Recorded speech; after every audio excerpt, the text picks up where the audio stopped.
विपिन जी मेरे साथ यहां पर जुड़े हुए हैं। विपिन जी, बहुत स्वागत है आपका प्राइम न्यूज पर। आपने तीनों पार्टियों का देखिए पक्ष आपने विस्तार से सुन लिया। आलोक वर्मा जी ने बीजेपी का पक्ष रखते हुए साफ तौर पर कहा कि हमने विकास की राजनीति की है, इसलिए उत्तर प्रदेश में हमारी तरफ एक तरफा मतदान हुआ है। लेकिन इसी में रविंद्र जी ये ढूंढ पा रहे हैं कि भाई मतदान हुआ है, लेकिन मतदान का प्रतिशत तो आपके पक्ष में नहीं है, क्योंकि वो प्रतिशत कहीं ना कहीं दूसरे दलों के साथ ज्यादा जा रहा है। हालांकि सुधा जी का यह कहना है कि भाई उत्तर प्रदेश में हमारा प्रदर्शन इसलिए ज्यादा बेहतर नहीं हुआ क्योंकि हम इस पर ज्यादा फोकस नहीं कर पाए, लेकिन आने वाले चुनाव में करेंगे।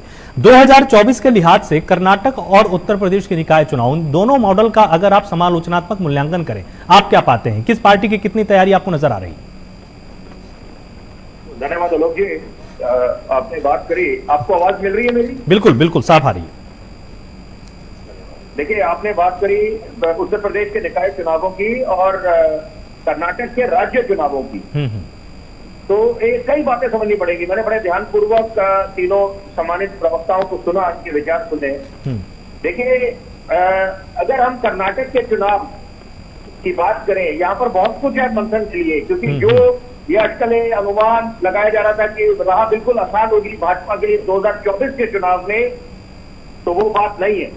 उस बात को समझ लेना चाहिए भाजपा के नेताओं को, उनके संगठन को, कि यहाँ पर मेहनत करनी पड़ेगी। और अब बैठकों का दौर शुरू भी हो गया है, मंथन चल रहा है। और अभी सुधा जी अपने उन्होंने विचार रखे कि उत्तर प्रदेश में उन्होंने तैयारी दी थी। उत्तर प्रदेश की अपनी अहमियत है। हिंदुस्तान में अगर किसी को सत्ता पे काबिज होना है, केंद्र में सरकार बनानी है, तो उसका रास्ता उत्तर प्रदेश से निकलता है। किसी को बताने की आवश्यकता नहीं है। बहरहाल ये कांग्रेस का अपना अंदरूनी मामला है कि वो कौन से चुनावों को अहमियत देते हैं। लेकिन यहाँ पर एक बात तय है कि भाजपा किसी भी चुनाव, चाहे निकाय चुनाव हो, विधानसभा के चुनाव हो, लोकसभा के चुनाव हो, तो वहां पर हर एक चुनाव को अहमियत मिलती है और होना भी चाहिए। लोकतंत्र का महापर्व है। और रही बात, मैं तुलना करना चाहूंगा कि यहाँ पर जीत जीत होती है, हार हार होती है। भाजपा को बहुत कुछ मंथन करना चाहिए और कांग्रेस पार्टी, देखिए बात है, हौसले इतने और बुलंद हुए होंगे और जो उनका संगठन है, नई ऊर्जा आई होगी, इस बधाई के पात्र है पूरी कांग्रेस पार्टी। कर्नाटक में जो ऐतिहासिक जीत दर्ज करी है, क्योंकि पहले चुनावी पंडित बार बार अनुमान लगा रहे थे कि पहले पल्ला भारी कांग्रेस का है, फिर जब प्रधानमंत्री मोदी जो सबसे बड़े स्टार प्रचारक है भाजपा के, वो जब चुनावी मैदान में उतरे तो समीकरण बदलने लगे। चुनावी पंडित बोलने लगे कि अब स्थिति बिल्कुल बराबर है या अंत में पल्ला भारी भाजपा का होगा। लेकिन ये तो बिल्कुल एक तरफा मुकाबला हुआ है। बहुत ही करारी हार भाजपा को मिली है, पहली बात। दूसरी बात कि अगर हमें वो भी संज्ञान में लेना पड़ेगा जो गुजरात में ऐतिहासिक जीत दर्ज करी है भाजपा ने, बिल्कुल माधवराव सोलंकी के भी रिकॉर्ड को तोड़ा है, तो वहां पर वो बात भी भूलनी नहीं चाहिए। ज्यादा पुराना चुनाव नहीं है,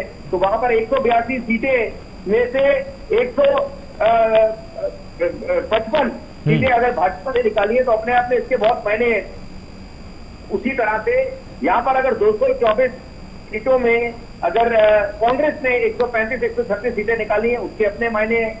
लेकिन यहाँ पर एक बात समझनी है कि राह किसी के लिए आसान नहीं होने वाली। 2024 के चुनावों में विकास को ही तवज्जो मिलनी चाहिए। धर्म आस्था की अपनी अहमियत है, भले ही हम किसी सदी में रह रहे हैं वो, लेकिन चुनाव में तुष्टीकरण की राजनीति जीते नहीं जा सकते। और अगर तुष्टीकरण के हम इस शब्द का इस्तेमाल करते हैं, वो सबका लागू होता है। तो ये मैं बड़े विश्वास जिम्मेदारी से बात बोल रहा हूँ। बड़ा आसान होता है दूसरे में लांछन लगाना, दूसरे को बोलना कि आप सांप्रदायिक है। कमाल की बात है, अगर धार्मिक अपनी आस्था की कोई बात कर रहा है तो सांप्रदाय कैसे बन जाता है? हम तो ये वही मुल्क है गंगा जमनी की, जहाँ तहजीब है, जहाँ फूल वालों की सैर निकालने की रवायत रही है, जो हिंदू और मुसलमान भाइयों की एकता, स्वाद और प्रेम का प्रतीक रहा है। तो यहाँ पर हमें ज्ञान लेने की कोई आवश्यकता नहीं। और खासतौर पर विदेशी मीडिया से या विदेशी ताकतों से जो रातें लगे हुए हैं ये सुनिश्चित करने में कि कैसे यहाँ सौहार्द का जो माहौल है, अमन शांति का माहौल बिगड़े, तो हम उनके नापाक मंसूबों पर पानी फेर देंगे। बहरहाल मैं बात आना चाहूंगा, जो ये अभी इस समय जो बातचीत चल रही है कि सारा विपक्ष एक हो जाए, सारा विपक्ष बनाम नरेंद्र मोदी, तो ये रणनीति से मुझे नहीं लगता काम बनने वाला है। क्योंकि 2019 में भी वही रणनीति के तहत विपक्ष उतरा था, गठबंधन महागठबंधन का ऐलान हुआ था, अंत में तो 2014 के मुकाबले और प्रचंड बहुमत भाजपा को मिला। तो इसका मतलब क्या है, क्या निष्कर्ष निकाला जाए कि यहाँ पर राजनीति को भी सकारात्मक करना पड़ेगा। जनता की नब्ज समझनी चाहिए कि अगर जनता कांग्रेस पार्टी का स्वर्णिम इतिहास है। बहुत अच्छी वापसी हुई है कांग्रेस पार्टी की। हिमाचल में पहले वापसी हुई, नई ऊर्जा आई होगी, और यहाँ पर अब तो कर्नाटक में जो कांग्रेस पार्टी ने ऐतिहासिक जीत दर्ज करी है, उससे तो अब कांग्रेस पार्टी को कमर कस लेनी चाहिए, क्योंकि उससे काम नहीं चलने वाला। मैं अंग्रेजी का उस शब्द का इस्तेमाल करूंगा, सेकंड फिडल, कि यहाँ पर कि आप दूसरी श्रेणी में जाके बैठ जाए।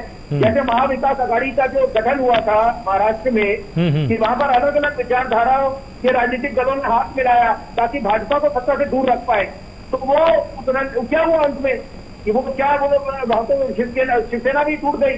तो यहाँ पर ये बात समझ लेनी चाहिए, जनता की नब्ज समझनी चाहिए, मुद्दों को अहमियत मिलना चाहिए। जो जनता क्या उम्मीद लगा के बैठी है, जनता 21वीं सदी है, उनको शिक्षा भी अमल करने की चाहिए, नए एम चाहिए, नए विश्वविद्यालय चाहिए, एक्सप्रेस चाहिए, बड़ी अपेक्षाएं।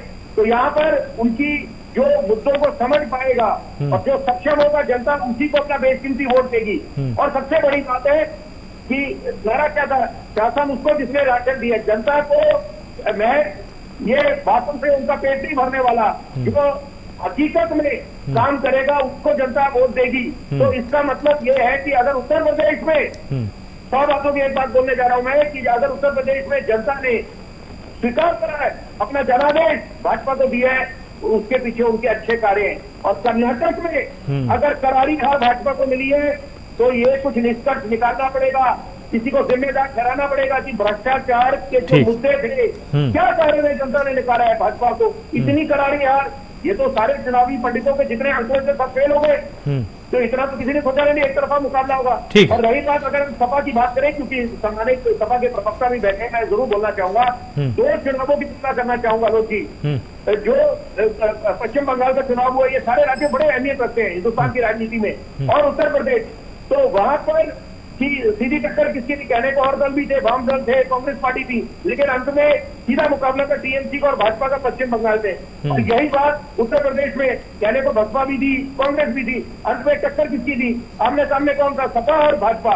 लेकिन अंतर है, पश्चिम बंगाल में भाजपा दावा कर रहे थे पूरा दमखम से 4.5 पे तो करके थे, तो बोल रहे थे 200 पार होंगे, दोहरा शतक लगेगा, 100 भी नहीं पार कर पाए।